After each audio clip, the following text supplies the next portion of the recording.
Iran और Israel का war अब दूसरी तरफ जा रहा है। ईरान और इजराइल का वॉर और भयानक होने की तरफ बढ़ चुका है, अग्रेसर हो चुका है। ईरान और इजराइल के बीच जिस तरह से पिछले 1 अक्टूबर से लगातार जो है हालात बद से बदतर होते जा रहे हैं, तो उसमें ईरान की तरफ से और कई सारे अपडेट सामने आए हैं। ईरान ने खुले तौर पर इजराइल को धमकी दी है। ईरान फोर्सेस ने कहा है कि 25 वर्षों बाद इजराइल जैसा कोई देश नहीं रहेगा। यानी कि ईरान खुले तौर पर इजराइल को धमकी दे रहा है और कह रहा है कि 25 वर्षों के बाद ईरान जो है कह रहा है कि 25 वर्षों के बाद इजराइल नामक देश जो है उस खित्ते में या उस इलाके में नहीं रहेगा। ईरान की मिलिट्री ने इस तरह के ट्वीट किए हैं और उसके साथ ही साथ 2015 में आयतुल्लाह खुमैनी ने जो कुछ कहा था उसको ईरानी फोर्सेस ने अपनी तरफ से ट्वीट किया है और इस तरह की चीजें दर्शाई है।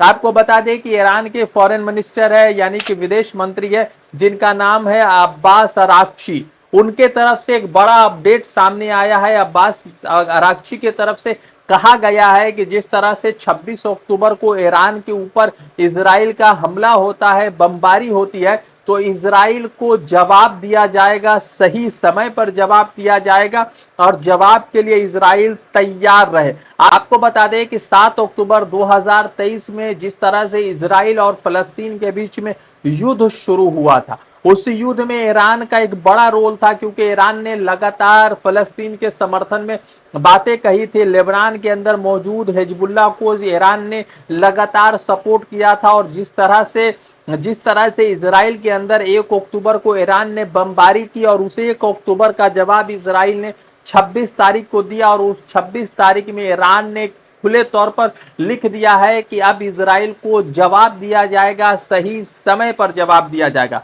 आपको बता दें कि इजराइल के 4 जवानों को कल गाजा में मौत के घाट उतार दिया गया है। दूसरी तरफ इजरायली ड्रोन जो है लेबनान के ऊपर से उड़ रहा था जिसमें कुछ ऐसी खुफिया चीजें कैद करने की कोशिश चल रही थी, तो उसको हिजबुल्लाह ने अपने तरफ से जो है उसको निस्तो नाबूद कर दिया है और उसको जो है मार गिराया है। दूसरी तरफ आपको बता दें कि इजराइल जो है ट्रूस फायर यानी सीज फायर के लिए एग्री हो रहा है और कह रहा है कि हम सीज फायर के लिए तैयार हैं, मगर कुछ कंडीशन लगा दिया। तो दूसरी तरफ अभी जो हिजबुल्लाह के चीफ है जिसका नाम है नईम कासिम, जो नसरुल्लाह के बाद नए चीफ बने हैं, उनके तरफ से जो है कहा गया है कि हम भी जो है सीज फायर के लिए तैयार है, मगर कुछ शर्तें बताई है।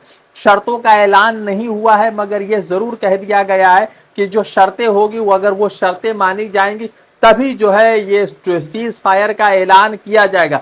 दूसरी तरफ बता दें कि इजरायली फोर्सेस ने कहा है कि हिजबुल्लाह के एक कमांडर थे जिसका नाम था मुस्तफा अहमद शाहिदी, उसको जो है शहीद कर दिया गया, उसे मारा गया है और इसी की जानकारी इजराइल फोर्सेस ने दी है। मगर सबसे महत्वपूर्ण चीज यह है कि ईरान ने 2 ट्वीट किए हैं। उस ट्वीट की बात कर ले, ईरान ने 2 ट्वीट किए हैं जिसमें 1946 से लेकर 2040 तक के तमाम मंसूबे ईरान ने जाहिर कर दिए हैं। आपको बता दें कि ईरान ने एक ट्वीट किया है, ईरान की मिलिट्री ने एक ट्वीट किया है जिसमें जो है ईरान ने फलस्तीन और इजराइल का पूरा नक्शा दर्शाया। आपको बता दें कि इस नक्शा में 1946 से लेकर 2040 तक के उन तमाम चीजों को उजागर कर दिया है जो ईरान करने वाला है और वो भी चीजें बताई है जो इजराइल ने लगातार फलस्तीन में किया है। आपको मालूम होगा कि 1946 से पहले इजराइल का कोई भी नामो निशान नहीं था और इजराइल बोलकर कोई एक बस्ती या देश नहीं हुआ करता था। 1946 में दूसरी आलमी जंग के बाद जिस तरह से यूरोप और अमेरिका के साजिश के जरिए जो है वहां पर यहूदियों को बसाया गया और 1946 के बाद जब 1947 होता है तो तकरीबन 50% इलाकों पर इजराइल कब्जा कर चुका होता है। फिर 1967 में तकरीबन 70% जगह पर इजराइल कब्जा कर चुका होता है। 2012 में तकरीबन 80% जगह पर कब्जा कर चुका होता है और 2024 में तकरीबन 90% जगह पर जो है इजराइल का कब्जा हो जाता है। मगर और उसके साथ ईरान ने 3 और तस्वीरें साझा की है। पहली तस्वीर है 2026 की। उस 2026 में ईरान ने अपनी तस्वीर में दर्शाया है कि फलस्तीन के पास 50% जमीनें अपनी होंगी, फिर उसके बाद 2030 में 80% जमीनें जो इजराइल ने कब्जा किया हुआ है उसको दोबारा हासिल कर लिया जाएगा और 2040 में वो पूरा इजराइल का जो इलाका है वो पूरा फलस्तीन यानी फलस्तीन होगा, पैलेस्टाइन होगा। यानी ने ईरान ने अपना मकसद पूरा कर दिया है। ईरान ने बता दिया है कि अगले 40 वर्षों में या 2040 तक क्या कुछ होने वाला है और ये भी बताया है कि 2026 से शुरुआत होगी और 2040 में पूरा फलस्तीन वैसा ही आबाद हो जाएगा जैसा 1946 में हुआ करता था।